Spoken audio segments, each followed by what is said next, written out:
noite havia devorado o som da nossa casa muito antes de o sol sequer considerar a possibilidade de nascer. Não era o silêncio confortável e profundo que se instala após um dia exaustivo, mas sim uma ausência opressiva, um vácuo onde o ruído familiar da chave girando na fechadura da porta da frente deveria ter ressoado há horas.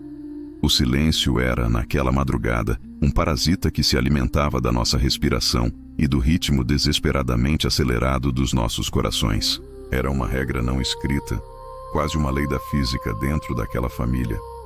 Quando o relógio da sala de estar batesse às 11h15 da noite, com o seu carrilhão antiquado e melancólico, ele estaria em casa. Sempre.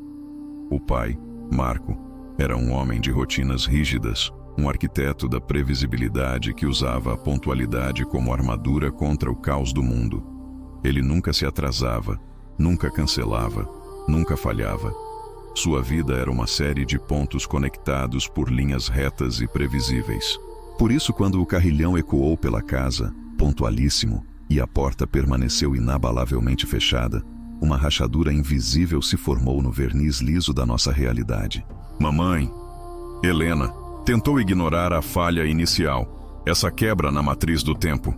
Ela se levantou do sofá, onde estava lendo um romance de capa dura que fingia absorver, e caminhou até a janela.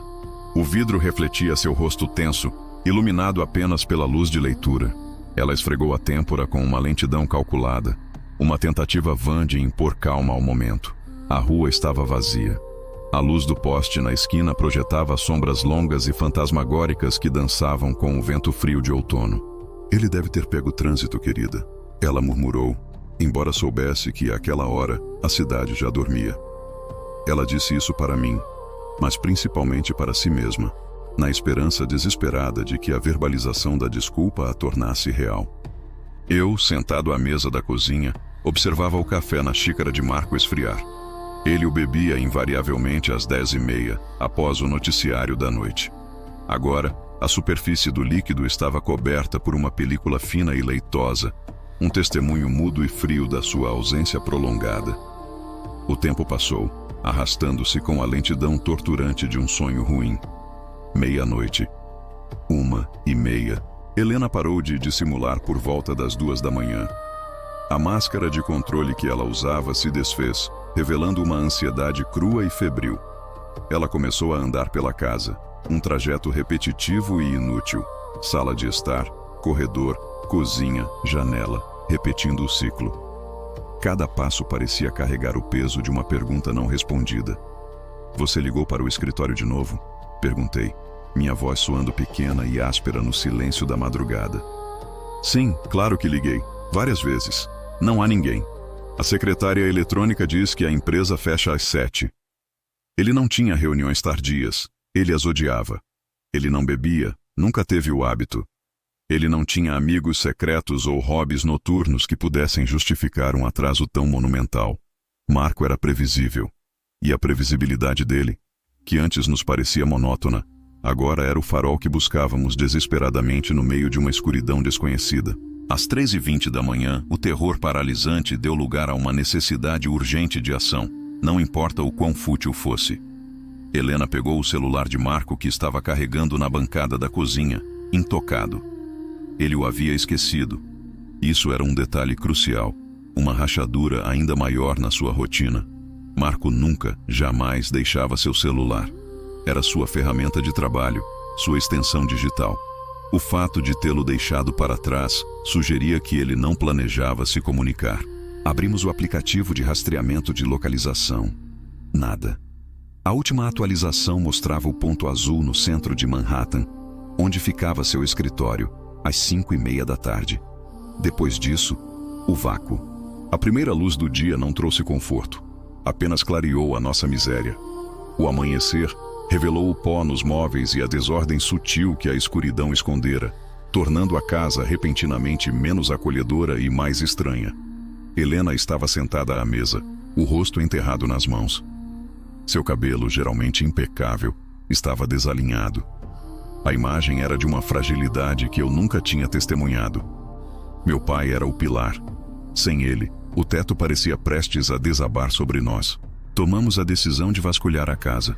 Não em busca dele, pois sabíamos que ele não estava ali, mas em busca de uma pista, um bilhete apressado, qualquer coisa que explicasse a anomalia. Começamos pelo seu escritório, um espaço revestido de mogno escuro no final do corredor. O cheiro de papel envelhecido e tinta era reconfortante, mas a ordem ali era perturbadora.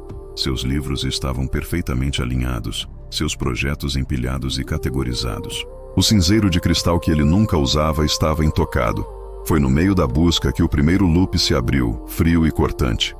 A gaveta inferior de sua escrivaninha, onde ele guardava documentos pessoais e que era sempre trancada à chave, estava aberta. Não arrombada, mas simplesmente destrancada, como se a fechadura tivesse sido desativada com pressa. Dentro, a pasta grossa de couro marrom, onde ele guardava seus documentos mais importantes, certidão de casamento, apólices de seguro, testamento, estava vazia. Onde estão as apólices? Helena sussurrou, a voz cheia de arestas. Eu não sei. Ele não as tiraria daqui. Ele nunca tira. Ele havia levado documentos cruciais. Isso não era um atraso, era uma preparação. Era, na verdade, uma fuga. Mas a palavra parecia muito brutal para ser dita em voz alta. Quem foge não deixa o celular. Quem foge não simplesmente some sem aviso. O peso da ausência, que inicialmente era um mistério irritante, transformou-se em um medo palpável. O pai não apenas não voltou para casa, ele havia esvaziado o próprio rastro. Voltamos à cozinha, o coração da casa, onde a luz da manhã já era mais forte. Tínhamos vasculhado cada cômodo, cada canto, cada bolso de casaco pendurado no armário. Nada. O vazio era absoluto, exceto por uma única área que havíamos negligenciado na nossa busca febril. A mesa de jantar. A mesa de jantar era de carvalho maciço, onde fazíamos todas as nossas refeições. Durante a noite ficava coberta por um pano de linho azul marinho. Helena se aproximou, hesitou por um longo momento, e então, com um movimento lento e cerimonial, puxou o tecido. O que estava ali não era um bilhete. Não era uma chave do carro, nem uma carteira esquecida. Se fosse qualquer um desses itens comuns, teríamos gritado, chorado ou pelo menos falado. Mas o que ele havia deixado na mesa, dispostos com uma precisão quase cirúrgica no centro exato do carvalho polido, fez qualquer som engasgar em nossas gargantas. Eram 3 objetos. O primeiro era o relógio de pulso dele. Não era um relógio comum, mas sim o seu Patek Philippe de ouro, uma herança de seu próprio pai, que Marco usava todos os dias sem falta. Era sua âncora de status, de tempo e de história familiar. Ele o tinha deixado ali, desamarrado, os ponteiros parados nas 11h15, o momento exato em que ele deveria ter chegado na noite anterior. Não estava quebrado, estava apenas parado, como um ponto final imposto ao tempo. O segundo objeto era infinitamente mais desconcertante. Era um passaporte. Não o passaporte que ele usava para viagens de negócios, que estava guardado no escritório. Este era um passaporte antigo, de capa verde desbotada, emitido há mais de 20 anos e que eu nunca tinha visto.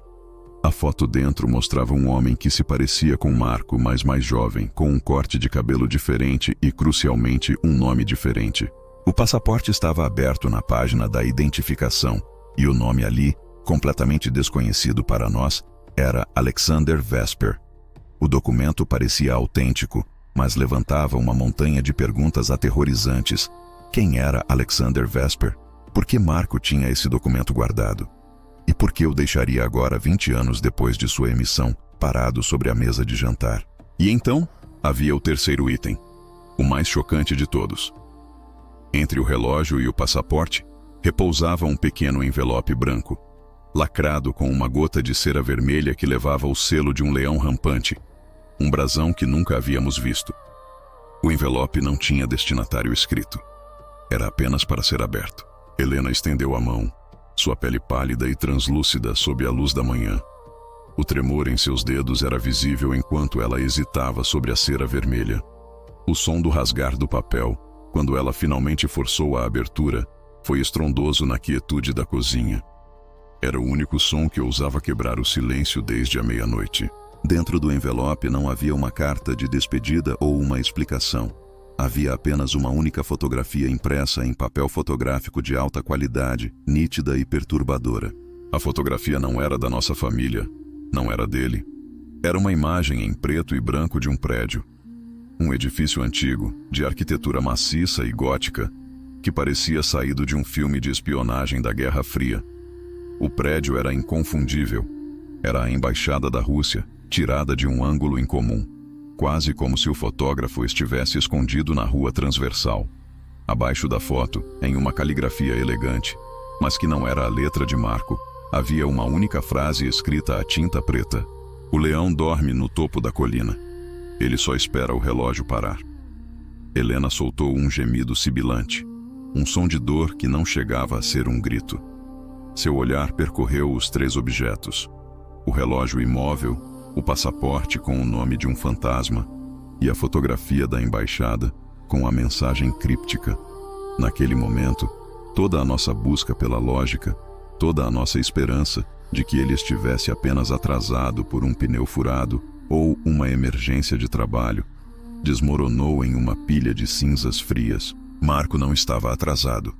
Ele havia partido, e ele havia deixado para trás não uma explicação, mas um código, um quebra-cabeça projetado para nos mergulhar não apenas na sua ausência, mas na sua vida secreta, uma vida que sequer suspeitávamos existir sob a fachada do arquiteto pontual.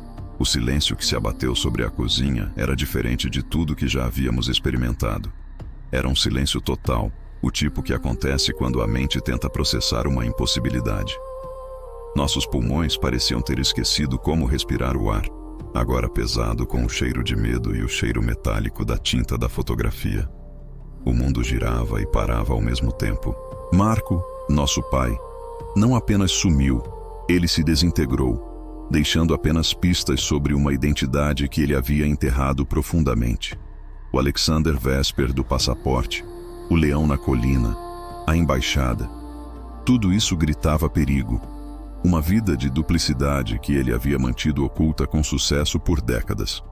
O relógio parado nas 11h15 não era um erro, era um limite. O tempo dele conosco havia acabado exatamente naquele momento. Helena finalmente olhou para mim, os olhos arregalados de horror e uma realização aterrorizante. Nós não o conhecíamos. Ela sussurrou, a primeira verdade absoluta e devastadora dita em voz alta desde que a noite engoliu a chave da porta. O que ele deixou na mesa não nos deu uma direção, mas sim uma escuridão sem precedentes. Estávamos agora na beira de um abismo, forçados a aceitar que nosso pai, o homem simples e previsível que amávamos, era, na verdade, uma mentira cuidadosamente construída. Tínhamos que analisar cada detalhe daquela fotografia, daquela frase. O que ele queria que fizéssemos? Por que esta comunicação cifrada? Por que agora? A resposta, nós sabíamos, estava em algum lugar naquele pequeno pedaço de papel. O leão estava esperando, e o relógio havia parado. Era hora de começar a desvendar quem era Marco, ou melhor, quem era Alexander Vesper.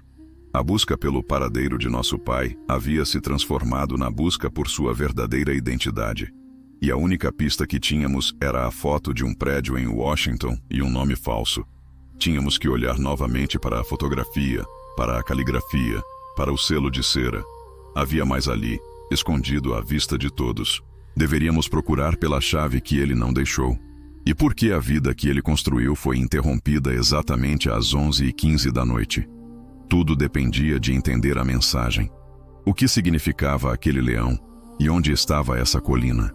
Se quiséssemos encontrá-lo, teríamos que mergulhar no segredo que ele havia se esforçado tanto para proteger. E o tempo estava correndo, mesmo que seu relógio estivesse parado. Tínhamos que começar pela base da fotografia, procurando por qualquer marca d'água ou detalhe que pudesse nos levar à origem da imagem ou à pessoa que a enviou a Marco. A tinta preta, a caligrafia desconhecida, o selo de cera. Não era ele quem escrevia a mensagem. Estávamos oficialmente sozinhos em um jogo que nunca soubemos que estávamos jogando. E o primeiro movimento seria tentar identificar o ponto exato de onde aquela foto foi tirada.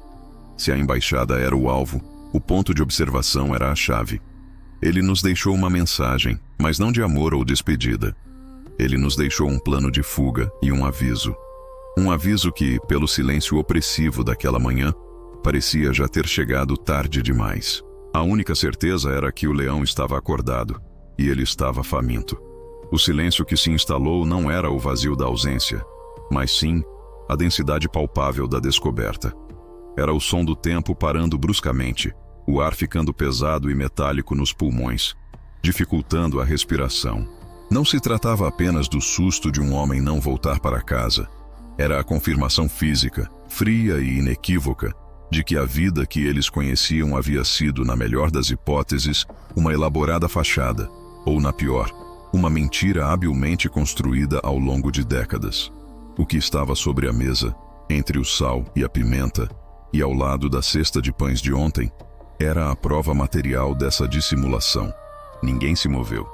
Os olhos de todos estavam fixos, petrificados pelo mesmo ponto de gravidade. Um pequeno caderno de capa de couro marrom escura e uma chave, ambas estranhamente imunes à familiaridade reconfortante dos objetos domésticos. A mãe, Helena, ainda estava de pé, a mão tremendo à beira da cadeira, sua expressão uma máscara de descrença que lutava contra o terror incipiente. Seus lábios se moviam ligeiramente, formando sílabas silenciosas, como se tentasse conjurar a presença do marido de volta, apenas pela força da negação. Maria, a filha mais velha, que herdara a praticidade clínica do avô, foi a primeira a quebrar a inércia, mas seu movimento foi lento, hesitante, como se temesse que tocar o couro do caderno pudesse liberar alguma força contida ou selar irrevogavelmente o destino da família. Ela esticou o dedo indicador, traçando a borda do caderno. Ele era pequeno, pouco maior que um cartão postal, mas parecia infinitamente pesado. Não tinha o aspecto de um diário, nem de um bloco de notas de trabalho. O couro era gasto de maneira desigual, macio em alguns cantos pelo atrito constante, mas apresentava cicatrizes profundas em outros, como se tivesse sido carregado por longas jornadas em ambientes hostis, contrastando violentamente com a vida pacata e previsível do pai como contador. Pedro, o filho mais novo e o mais impulsivo, que até então estava quase caindo sob o peso da incerteza, finalmente explodiu em frustração silenciosa, mas controlada. Ele pegou a chave. Não era uma chave moderna, serrilhada e leve. Era feita de bronze ou latão pesado, oxidada em tons esverdeados e marrons, com um desenho intricado e um cilindro longo e antigo. Ela parecia pertencer a um baú, a um cofre de banco antiquado ou a alguma porta esquecida em uma parte da cidade que ninguém mais visitava. Ao segurá-la, Pedro sentiu o frio pesado do metal e teve a perturbadora impressão de que aquela pequena peça de metal guardava mais segredos do que o próprio pai jamais compartilhou. O som da chave chocando-se levemente contra a madeira da mesa, quando ele a largou de novo, ecoou na cozinha como um tiro. Maria ignorou a reação do irmão e pegou o caderno. O cheiro era o que mais chamava a atenção. Não era o cheiro de papel novo ou tinta fresca. Era uma mistura sutil, mas inconfundível, de mofo, tabaco velho e algo mais pungente, como terra molhada ou maresia distante. Ela abriu a capa. O silêncio da sala se aprofundou. As páginas, amareladas e finas, não continham cartas de amor, nem contas de clientes, nem sequer uma lista de compras. Estavam preenchidas com caligrafia pequena e precisa do pai, mas o conteúdo era quase incompreensível. Uma sequência implacável de datas e números, alternada com coordenadas geográficas escritas em formatos diferentes, decimais, graus e minutos, e em alguns casos, apenas abreviações codificadas. "O que é isso?", sussurrou Helena, finalmente encontrando a voz, que saiu rouca e fina. "Algum tipo de código? Trabalho?" Maria folheou as páginas rapidamente, sua mente analítica tentando encontrar um padrão, um ponto de ancoragem lógica. Os registros não eram sequenciais. Uma data de 2 semanas atrás estava ao lado de um registro de 20 anos antes, marcado com um símbolo pequeno e quase imperceptível, um círculo sobreposto por uma linha vertical. Havia páginas em branco no meio, grandes espaços de tempo simplesmente omitidos. E então, de repente, uma densidade de informações em um único mês, com referências a cidades que o pai nunca havia mencionado. Teresina, Porto Velho, e uma série de vilarejos no interior do Mato Grosso que mal constavam nos mapas rodoviários. Não é trabalho, disse Maria, a voz firme, mas com um tremor interno que ela mal conseguia disfarçar. Ele nunca viajou para esses lugares. E olhem para isso. Ela apontou para uma página datada de 1998, um ano em que, segundo a história familiar, o pai estava se recuperando de uma cirurgia de hérnia e mal saía de casa. Ao lado da data, a coordenada: 22 graus sul, 43 graus oeste, seguido pela palavra abreviada TOCA, e uma série de números que pareciam ser um valor monetário absurdamente alto, riscado e substituído por um símbolo que parecia uma serpente enrolada. Pedro se inclinou sobre a mesa, a descrença se transformando em raiva e, lentamente, em um medo frio. Ele estava fazendo algo que envolvia dinheiro e viagens secretas, há décadas. O pai que conhecemos era o homem que ia ao escritório, pagava as contas e assistia aos jogos de futebol. Quem é esse homem? Essa era a pergunta que pairava sobre a casa, mais pesada que o ar. Quem era o homem que havia deixado para trás a prova irrefutável de uma vida paralela, cuidadosamente escondida? Eles conheciam os tiques dele, o cheiro de seu aftershave, o modo como ele franzia a testa ao fazer palavras cruzadas. Mas eles não conheciam o homem que preenchia cadernos com coordenadas e símbolos arcaicos. A mãe, tentando recuperar algum controle, sugeriu que eles ligassem para o escritório, para a polícia, para os hospitais. Mas Maria a deteve com um gesto calmo, porém autoritário. Se ligarmos para a polícia agora, teremos que entregar isso, ela disse apontando para o caderno. E se isso for mais do que um desaparecimento comum? Se ele desapareceu porque estava metido em algo que não queria que soubéssemos, precisamos entender o que é isso antes de envolvermos alguém de fora. Era uma decisão que eles tomavam em uníssono silencioso. Proteger a reputação do pai, mas, acima de tudo, proteger a si mesmos da potencial verdade que o caderno continha. Maria pegou seu laptop, a tela brilhando de forma incongruente com a penumbra da manhã e o mistério secular em suas mãos. Ela digitou a coordenada mais recente, 24 horas antes do desaparecimento. O endereço não era uma rua ou um prédio de escritórios. Era um ponto genérico no mapa. Um trecho de mata densa a cerca de 300 quilômetros dali, na borda de uma reserva florestal esquecida, próxima a uma estrada de terra que levava a lugar nenhum. Isso não faz sentido, murmurou Pedro frustrado. Ele não dirige até lá. Ele mal dirige até o supermercado em dias de chuva. Maria, no entanto, digitava freneticamente, comparando as coordenadas aleatórias com a história familiar que ela tentava forçar na narrativa do caderno. A coordenada de 1998, a da suposta cirurgia, levava a um depósito industrial abandonado na periferia de São Paulo, que, segundo registros online, havia sido demolido há mais de uma década. A palavra TOCA parecia ser um apelido ou um código para o local. A ansiedade se transformava em uma investigação exaustiva e forense. Eles viraram o caderno de cabeça para baixo, inspecionaram as margens, procuraram manchas ou impressões digitais que pudessem revelar algo. O pai era metódico demais para deixar algo tão crucial sem um propósito. Aquele caderno e aquela chave não eram um descuido, eram um legado, uma pista deixada intencionalmente. Mas a quem? E por que o silêncio? No meio da penúltima página, Maria encontrou o que parecia ser a única entrada que continha um nome, e não um código.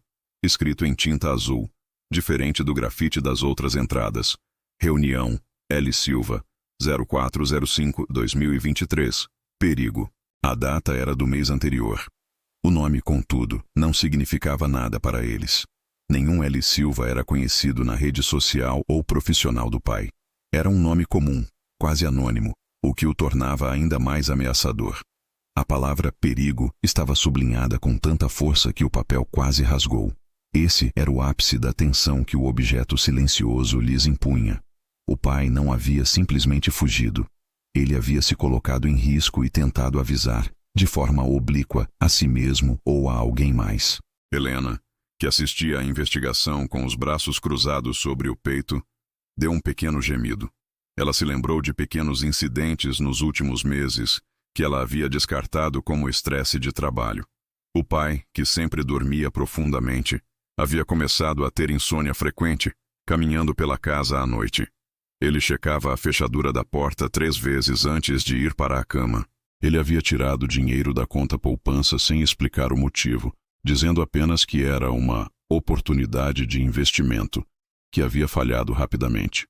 Pequenos pontos de luz agora se juntavam, formando um mapa sombrio de ansiedade crescente.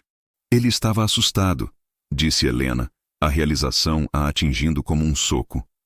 Lembro-me de uma noite, há cerca de 1 mês, ele estava falando ao telefone no jardim, no escuro.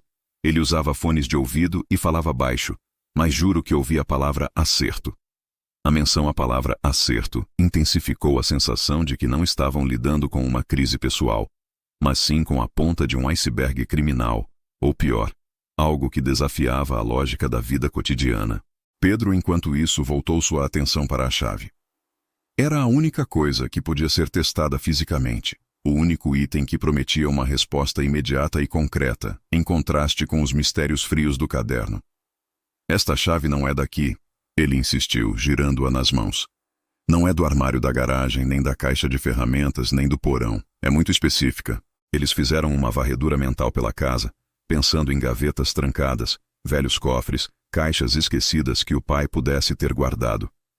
A única coisa que veio à mente foi o antigo armário de mogno na sala de jantar, que o pai sempre mantinha fechado, alegando que guardava documentos fiscais antigos. Os 3 se dirigiram à sala de jantar, movidos por uma urgência quase febril. O armário era imponente, escuro e silencioso. O pai sempre usava uma chave minúscula, prateada, que ficava presa ao seu chaveiro diário. Pedro tentou a chave de bronze na fechadura. O metal antigo raspou contra o mecanismo, mas não girou. A chave era grande demais. O dente era errado. Uma frustração profunda abateu-se sobre eles. Era mais um beco sem saída, mais uma promessa de solução que se dissolvia. Maria, porém, voltou ao caderno de couro. Ela examinou o revestimento interno da capa, onde o papel encontra o couro. Ali, escondido sob a aba da encadernação, ela sentiu uma protuberância minúscula, quase imperceptível. Com cuidado meticuloso, usando a ponta de um canivete que encontrou em uma gaveta, ela descolou a fina camada de papel. O que estava escondido ali não era outra coordenada, nem outro nome. Era um desenho. Um pequeno diagrama de uma fechadura, tosca, mas funcional, desenhado a grafite, com anotações minúsculas sobre o formato específico do dente da chave. Ao lado, uma breve nota em latim, que o pai, um homem que mal falava português culto, jamais teria usado em circunstâncias normais. Ubi est thesaurus, ibi est cor tuum. Onde está o tesouro? Ali está o teu coração. O choque foi duplo. Primeiro, o uso do latim clássico, que reabria a questão da real educação e das conexões culturais do pai. Segundo, a referência explícita a um tesouro. Isso elevava a narrativa de um desaparecimento por dívidas a algo muito mais complexo e perigoso. Uma busca. Mas o desenho da fechadura não correspondia à chave de bronze. Pedro pegou a chave novamente, a luz da sala de jantar refletindo no metal. Se o pai havia deixado a chave e o caderno juntos, e o caderno falava de um tesouro, e havia o desenho de uma fechadura que não correspondia à chave, o que isso significava? A resposta atingiu Maria com força. A chave era a primeira. O caderno era o mapa. Mas a fechadura desenhada era a segunda. A fechadura final. A chave que ele havia deixado era para algo intermediário. Um ponto de parada. Um depósito. Revisitaram as coordenadas no caderno. A mais próxima de casa era uma referência a uma antiga casa de armazenamento que ficava a algumas quadras do escritório do pai, um local que ele passava todos os dias. A coordenada era acompanhada pela letra C. Aquele pequeno detalhe reenergizou a investigação. Eles tinham um alvo tangível. Não um pântano remoto, mas um endereço a 15 minutos de carro. Eles tinham a chave, agora potencialmente decifrada como a chave para o compartimento C daquela instalação de armazenamento. Enquanto Maria e Pedro reuniam casacos e chaves de carro, Helena permaneceu na cozinha, ainda olhando para o vazio deixado pelo pai. Ela não conseguia absorver a ideia de tesouro. Para ela, o pai era o tesouro. A única coisa que importava era trazê-lo de volta, e a crescente complexidade da situação apenas a empurrava para um estado de pânico silencioso e paralisante. Ela se sentia deslocada, uma espectadora na sua própria casa. De repente, Helena teve uma premonição gélida. Não sobre o conteúdo do caderno ou o paradeiro do pai, mas sobre algo muito mais imediato.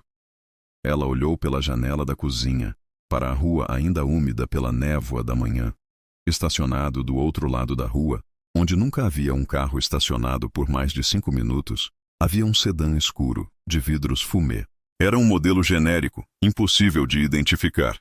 Mas o que a congelou foi o fato de que, mesmo àquela distância, ela podia distinguir o brilho de um cigarro sendo tragado no assento do motorista. O carro estava ali, parado, observando. O silêncio na cozinha não era mais apenas o peso da ausência. Era o prenúncio de que a busca deles já havia sido notada. O pai havia deixado o caderno e a chave para que eles o seguissem, mas ao fazê-lo, inadvertidamente os havia exposto. Ela não gritou. O medo lhe roubou o ar. Ela apenas agarrou o braço de Maria, que já estava na soleira da porta, e sussurrou apontando para a rua. Não estamos sozinhos. Eles sabem que ele não voltou. E com essa frase, a investigação doméstica e privada transformou-se em uma corrida contra o tempo, onde o prêmio era não apenas a verdade sobre o pai, mas a própria segurança da família. A chave e o caderno eram mais do que um mapa. Eram um convite aberto ao perigo que o pai havia tentado evitar por tanto tempo, e eles acabavam de aceitar. O ar na sala de jantar tinha se tornado pesado, quase palpável, como se o oxigênio tivesse sido substituído por uma névoa densa e fria. O silêncio que se instalara não era a ausência de som, mas sim a presença sufocante da compreensão não verbalizada. Todos os olhos, arregalados e fixos, estavam presos ao objeto deixado meticulosamente sobre o mogno polido da mesa. Um ponto minúsculo de perturbação no centro de suas vidas ordenadas. Era uma chave. Não uma chave de casa, nem de carro, nem sequer uma chave que pudessem reconhecer como pertencente a qualquer armário ou gaveta conhecida da casa. Era mais longa e delgada que o normal, feita de um metal escuro e opaco que parecia absorver a luz em vez de refleti-la, com um desenho complexo, quase barroco, no seu topo que sugeria uma idade considerável e um propósito específico. A sensação imediata não era de perda, mas de intrusão. Aquela chave não pertencia ao pai que eles conheciam, o contador meticuloso e amante de jardinagem que resmungava sobre contas de luz e o placar do time de futebol. A mãe foi a primeira a quebrar a quietude, mas não com a voz. Seu corpo estremeceu ligeiramente. Um tremor quase imperceptível que, no entanto, moveu a cadeira de madeira contra o piso. O som, pequeno e rouco, ressoou como um tiro na câmara. Ela estendeu a mão lentamente, seus dedos hesitantes pairando sobre o metal frio.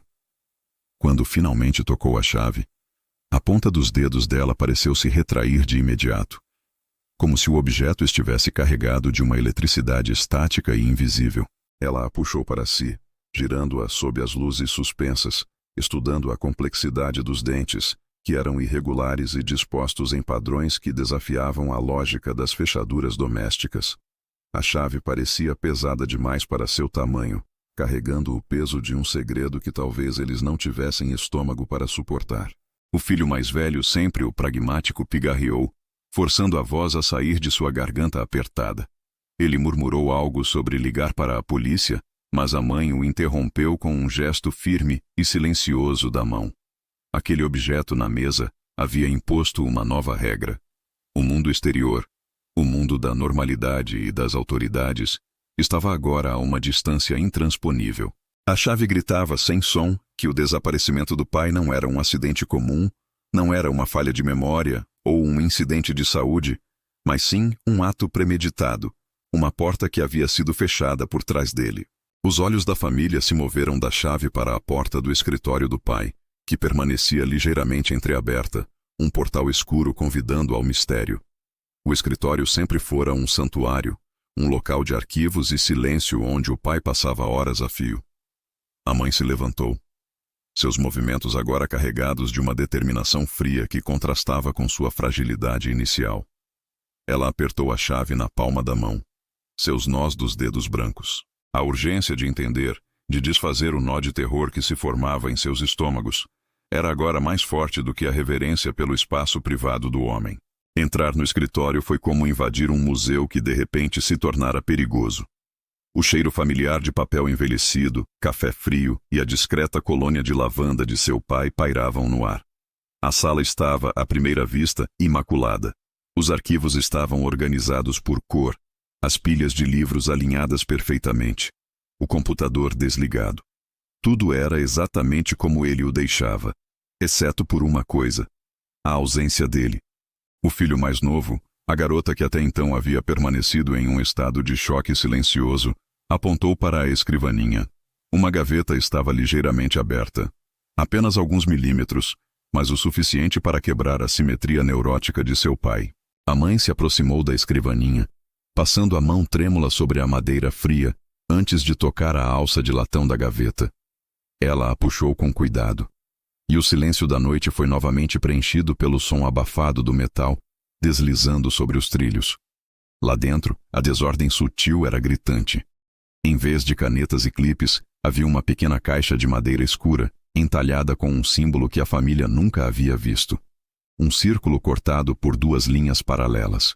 Era um símbolo estranho, quase tribal, que parecia ter sido gravado à mão com ferramentas primitivas, contrastando fortemente com o estilo de vida moderno e asséptico que o pai mantinha. Ao lado da caixa, havia um passaporte. Não o passaporte azul marinho que estava guardado na caixa forte para viagens anuais à praia, mas um passaporte completamente diferente. Era de uma cor vermelha escura, com um emblema estrangeiro que nenhum deles conseguiu identificar de imediato, e continha o retrato do pai. A foto era recente, talvez de apenas alguns meses, mas o homem na imagem parecia mais duro, com uma barba por fazer, os olhos tensos e a expressão severa, irreconhecível como o homem que lhes contava piadas ruins no jantar. O nome era diferente, completamente diferente. Não o nome que eles conheciam e amavam, mas uma sequência de sílabas que soava dura e estrangeira. A mãe pegou o passaporte falso, o papel áspero e o holograma falso parecendo quase reais.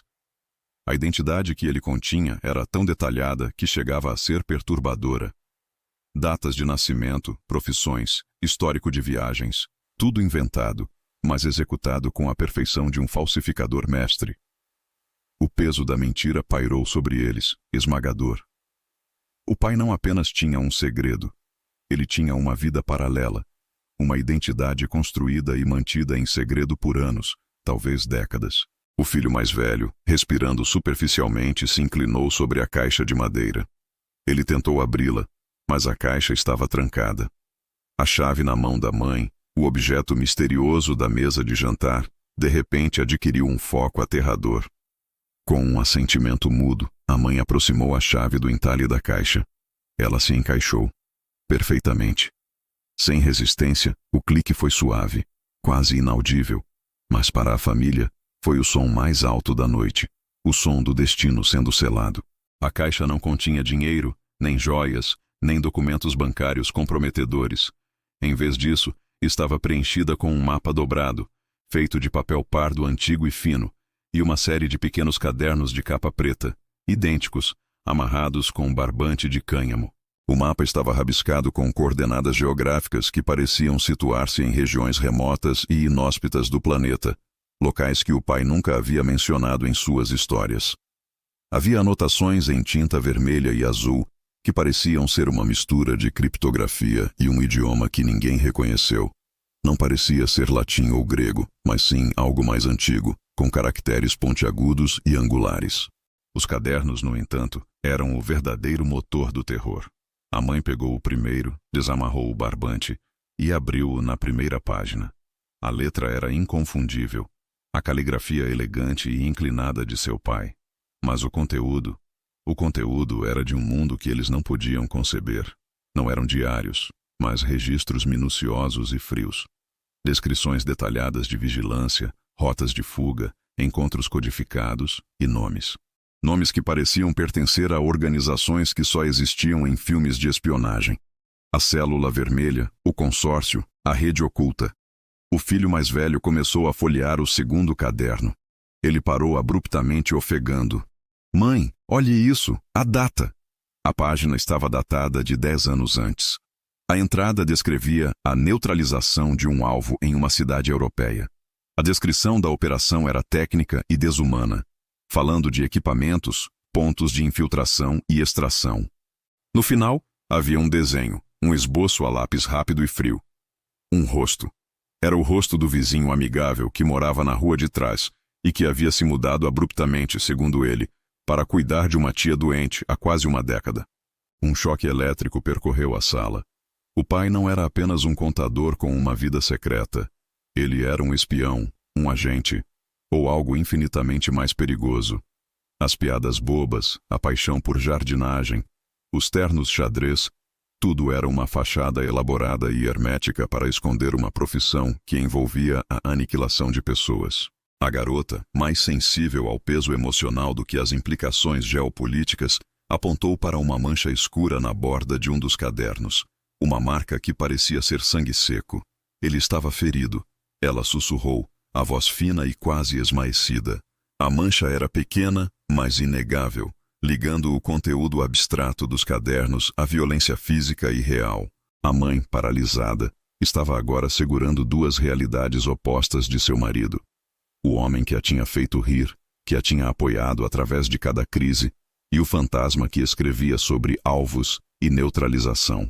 Ela folheou o último caderno, aquele que estava no topo da pilha. A diferença era imediata. As entradas eram menos formais, mais apressadas, a caligrafia nervosa. A tinta parecia ter sido aplicada com mais pressão, quase perfurando o papel. A última entrada, datada da tarde anterior ao seu desaparecimento, era a mais devastadora. Não era um registro de missão, mas uma nota curta e desesperada, escrita em letras maiúsculas. Eles sabem. A célula foi comprometida. A única maneira de comprar tempo é cortar todas as pontes. O pacote M73 está seguro. Eles virão aqui.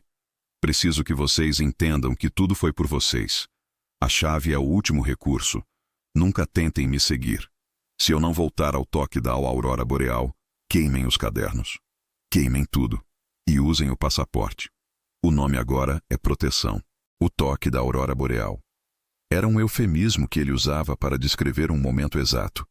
Sempre às 3h20 da manhã, quando a luz da rua em frente à casa piscava devido a alguma falha elétrica antiga que nunca foi consertada. Aquele momento já havia passado há horas. Ele sabia que não voltaria antes daquele sinal. A mãe deixou o caderno cair sobre a escrivaninha. O passaporte falso, o mapa codificado, os cadernos sangrentos, a chave estranha, tudo se encaixava em uma imagem grotesca e aterrorizante. O silêncio voltou, mas desta vez não era de surpresa, era de horror. Eles não estavam apenas lidando com um desaparecimento, estavam lidando com uma fuga orquestrada de uma ameaça que estava, presumivelmente, seguindo o rastro de seu pai até a porta deles. A urgência de sua mensagem era clara: fugir. O filho mais velho recuperou a compostura primeiro, seu medo se transformando em adrenalina. Ele pegou o mapa, estendendo-o sobre a mesa do escritório. Se o pai havia deixado a chave e o passaporte, ele também havia deixado uma pista sobre onde estava o pacote M73 e talvez para onde eles deveriam ir.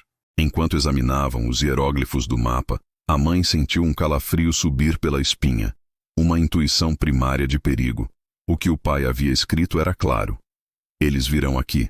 A fachada de normalidade da casa, com suas cortinas rendadas e vasos de flores, era agora um alvo vulnerável. De repente, um som. Não veio de dentro da casa, mas de fora, do caminho de cascalho que levava à porta da frente. O som de um carro desacelerando. Não o ruído familiar do motor de um vizinho, mas um som abafado, pesado, como um veículo militar que tentava se mover silenciosamente. Os faróis não acenderam, indicando que o motorista havia estacionado cuidadosamente a uma distância, fora do campo de visão da janela da sala de estar. O terror gelado se instalou. Era muito cedo para a polícia. Era tarde demais para um vendedor. E o tom da carta do pai não deixava margem para dúvida. Quem quer que estivesse lá fora não eram amigos. Eles haviam chegado, mais rápido do que o pai esperava. A mãe pegou a chave, a caixa de madeira e o passaporte, jogando-os em uma bolsa grande. O filho mais velho pegou os cadernos, pronto para seguir a instrução final de seu pai. Temos que ir, ele sussurrou, a voz tensa e rouca. Mas o que exatamente eles deveriam queimar? E para onde deveriam ir? O mapa ainda era um enigma insolúvel de códigos e coordenadas distantes. Enquanto o trio permanecia paralisado, a garota olhou para a janela e, embora não pudesse ver o carro, ela conseguiu ver o reflexo bruxuleante da luz da rua, piscando, falhando e voltando. Era um ritmo lento, inconfundível. 3h20 da manhã. O toque da aurora boreal. Naquele momento, eles perceberam a verdadeira magnitude do sacrifício de seu pai. Ele havia se ido, e o que estava por vir estava batendo à sua porta. O que ele deixou não era apenas uma pista, mas uma sentença. A vida deles nunca mais seria a mesma, e a corrida para sobreviver havia acabado de começar. A queima dos cadernos, a única esperança de apagar o rastro, teria de esperar. Eles tinham apenas segundos para fugir e decifrar a mensagem final antes que a porta fosse arrombada. O que exatamente o pacote M73 significava e onde a chave de metal escura poderia realmente levá-los era a única coisa que restava entre eles e a escuridão que seu pai havia tentado, em vão, manter longe. O som de passos leves e cadenciados se aproximando do alpendre confirmou a inevitabilidade de sua situação. Eles estavam presos entre o mistério codificado e o perigo iminente. A mão da mãe agarrou a maçaneta da porta traseira do escritório, o único caminho de escape, enquanto ela olhava para o mapa, buscando uma única palavra que pudesse salvá-los do destino que seu marido havia previsto, mas não impedido. O cheiro de mofo e poeira antiga chicoteava-lhes os rostos assim que a porta pesada do escritório abandonado cedeu.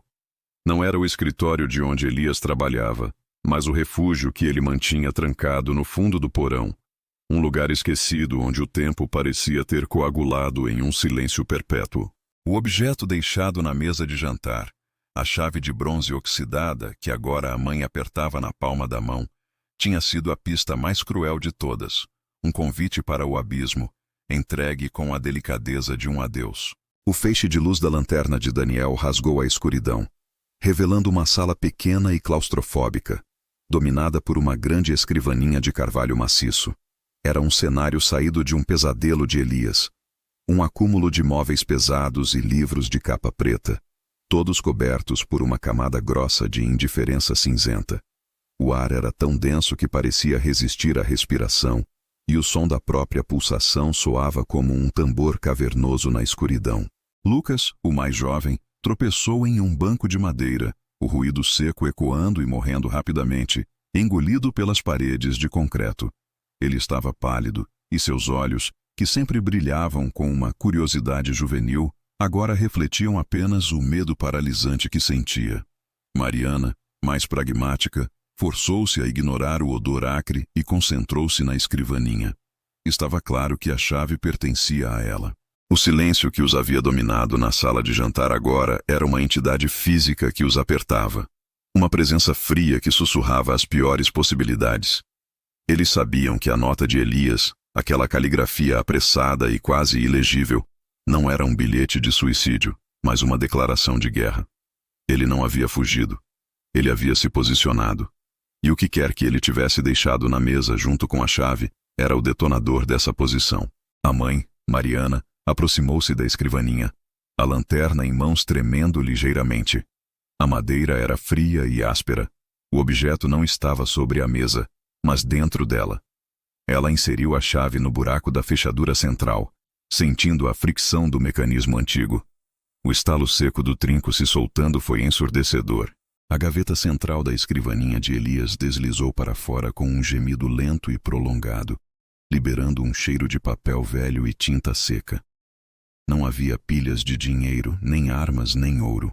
Havia apenas uma única caixa de madeira de ébano, polida pelo uso, e sobre ela um envelope pardo, selado com cera vermelha, quase preta, e uma impressão que eles não conseguiam decifrar de imediato.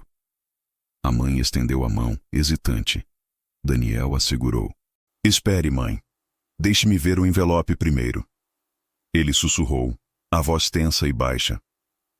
O selo de cera era complexo, um desenho heráldico que misturava a imagem de um corvo com uma balança. Era sofisticado, sinistro, e parecia pertencer a um mundo que Elias havia prometido ter deixado para trás há décadas. Daniel rasgou o papel com uma urgência bruta. Dentro havia um mapa dobrado e 3 folhas de papel datilografado. O mapa era de difícil leitura, mostrando o plano de uma propriedade que eles reconheceram vagamente como o antigo armazém portuário, há muito desativado, na periferia industrial da cidade. Mas o que importava eram as 3 folhas de texto. Eram cartas. 3 cartas, sem remetente, mas claramente endereçadas à família. A primeira carta era para a mãe, a segunda para os filhos. A terceira era o clímax da confissão. Daniel leu a primeira carta em voz alta, a luz da lanterna projetando sombras dançantes de pânico no rosto de todos. O ar foi expelido dos pulmões da mãe, em um suspiro doloroso. Uma chave. O mesmo objeto que ele deixara na mesa. A voz de Daniel falhou, embargada pela incredulidade e pelo terror. O pai deles, o homem que plantava rosas e consertava vazamentos, era um guardião de segredos globais, um repositório humano de chantagem e poder.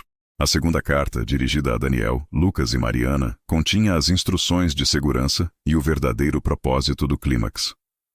O corpo de Lucas começou a tremer incontrolavelmente, um soluço seco escapando de sua garganta. Silêncio. Um silêncio que era pior do que qualquer grito, qualquer explosão. Elias havia trocado a própria liberdade, talvez a vida, pela segurança deles. Ele era um peão movido intencionalmente. Daniel, com a respiração suspensa, abriu a terceira folha. Esta era a parte que lhes dava o poder, o verdadeiro objeto que estava escondido da vista de todos. A mãe, agora com uma determinação fria e desesperada, abriu a caixa de ébano. O interior era forrado de veludo, e dentro repousava um único objeto, um pesado livro de contabilidade, encadernado em couro vermelho, manchado de umidade e com as páginas amareladas. Não era um arquivo de banco. Era o registro primário.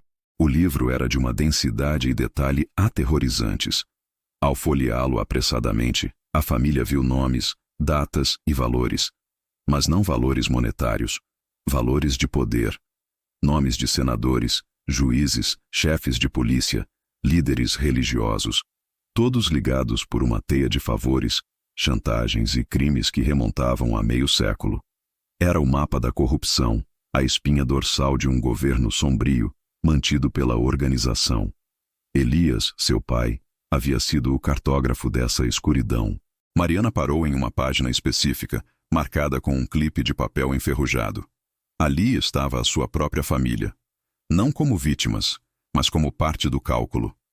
Havia uma entrada detalhada sobre como o casamento de Elias e a identidade de seus filhos haviam sido a sua única barreira de defesa contra o retorno ao serviço ativo. Apenas a ameaça de que o registro primário seria entregue à imprensa ou a um inimigo político era o que impedia a organização de exigir seu retorno. Mas havia mais. Em uma nota manuscrita na lateral, Elias havia adicionado: "Se isto for lido, significa que o protocolo cíclico foi ativado. Eles me levaram para o armazém 4, ver mapa. Eles vão me quebrar, mas não me matarão imediatamente, pois precisam de mim para decifrar a cifra que usei no volume 2, o qual não existe. Eles têm no máximo 72 horas antes de descobrirem a mentira e me executarem." O tempo. Eles tinham um prazo fatal que havia começado na noite anterior, no momento em que Elias havia saído pela porta e deixado a chave na mesa. O clímax se instalou não como uma explosão, mas como uma compreensão gelada. O silêncio que havia caído sobre eles na noite anterior não era apenas de choque. Era o silêncio que precede uma missão suicida. Elias havia trocado sua vida pela única ferramenta que lhes dava chance, o poder de barganha final. Daniel agarrou o mapa do armazém. O endereço estava ali, marcado com um círculo vermelho. Quase instintivamente, eles souberam que o único caminho era seguir o plano do pai, não lamentá-lo. Precisamos encontrar o contato dele, disse Daniel, a voz agora firme, a hesitação transformada em aço. O código da nota? Ele disse que era para o contato, não para fugir. Eles reviraram o resto da gaveta, seguindo a lógica desesperada de Elias. Sob a caixa de ébano, encontraram um cartão de visita em branco, exceto por um número de telefone e o nome. O jardineiro. A mãe pegou o telefone antigo na mesa lateral e discou o número, os dedos lutando contra a tremedeira. A cada toque, o silêncio da sala parecia se aprofundar, esticando a tensão até o limite da ruptura. Uma voz rouca atendeu sem saudação. Sim? Meu nome é Mariana. Eu tenho a chave. Elias ativou o protocolo cíclico. Houve uma pausa longa e fria do outro lado da linha. O jardineiro não perguntou nada sobre Elias. Não expressou surpresa. Onde ele te instruiu a procurar? O armazém 4. E o registro primário está seguro. Bom, disse o jardineiro, a voz baixa e controlada. Vocês têm menos de 60 horas restantes. O livro é seu escudo e sua espada. Não tentem ir até o armazém 4. Isso é o que eles esperam. Elias foi muito claro. O único caminho para a sobrevivência de vocês é a anulação do poder deles. Onde estão? A família se entreolhou, a verdade esmagadora de sua nova realidade pesando sobre eles. O pai não voltaria para casa. Mas ele lhes havia deixado a fundação de um novo mundo, perigoso, mas autossustentável. A única forma de salvar Elias, e a si mesmos, não era resgatá-lo fisicamente, mas destruir o poder que o mantinha cativo. O jardineiro deu instruções precisas, uma série de passos complexos envolvendo a digitalização e criptografia do registro primário, preparando-o para a distribuição em massa através de canais anônimos, caso a organização tentasse retaliar. O livro vermelho não era apenas um diário, era uma bomba atômica de informação. A conclusão definitiva veio com o entendimento de que Elias havia escolhido ser o mártir, transformando sua ausência em sua presença mais poderosa. Ele sabia que o confronto direto era impossível. A única vitória residia na destruição da própria estrutura de poder. Mariana olhou para o livro vermelho, para o legado pesado e sombrio que seu marido havia deixado em troca da vida que eles conheciam. O silêncio que se instalou na sala de jantar na noite anterior, quando eles viram a chave e a nota, agora se transformava em um silêncio de resolução. Não era mais a mudez do terror, mas a quietude concentrada de quem compreende a gravidade de sua nova e terrível tarefa.